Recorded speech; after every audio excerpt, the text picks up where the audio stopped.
اللهم صل على محمد الصلاة والسلام عليك يا رسول الله الصلاة والسلام عليك يا حبيب الله الصلاة والسلام عليك يا سيد الأولين والآخرين.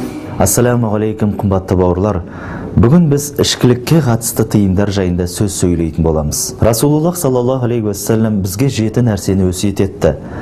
Терлерің сылынып, сойылсаңдар да, отқа тірідей тасталып, дарға асылсаңдар да, Аллаға серік қосуш болмаңдар, намаздарыңды әдейі оқымай қоймаңдар. Өйткені намаздың парыз екенін біле тұра оқымағандар мұсылман қауымынан шығып қалады.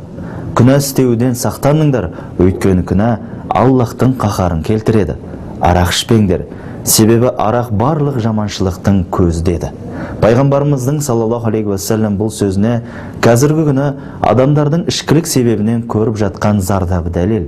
Расында да ауыр кеселге ұшырап, арақ ішіп науқасынан сауығып кеткен, кедей бола тұра ішкілікке салынып байыған, қорланып жүріп, арақ ішкеннен кейін ел арасында абыройға ие болған пенде бар мекен бұл дүниеде. Ондай адамды таба алмайсыз. Себебі ішкілік сау адамды ауру, байды кембағал, абыройлы кісіні айналасындағыларға жек сүрінетеді.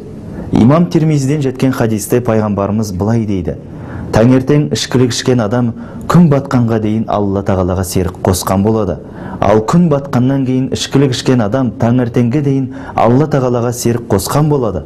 Алла тағала ішкілік ішіп мас болған адамның 40 күндік намазын қабыл етпейді. Тағы бір хадисте Алла тағала арақты, оны ішуші мен құйып берушіні, оны сатушы және сатып алушыны, арақты дайындаушы мен дайындатушыны, оны алып келуші мен алдыртушыны және арақтан күн көргенді лағнет деді. Бұл хадис Ибн Омардан риуаят етіледі.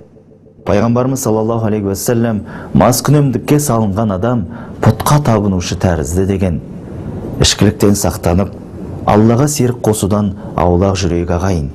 Игі тілекпен ардақ пайғабыл бауырларыңыз. Allahumma salli ala Muhammad Allahumma salli ala Muhammad Allahumma salli ala Muhammad As-salatu was-salamu alayka ya Rasulallah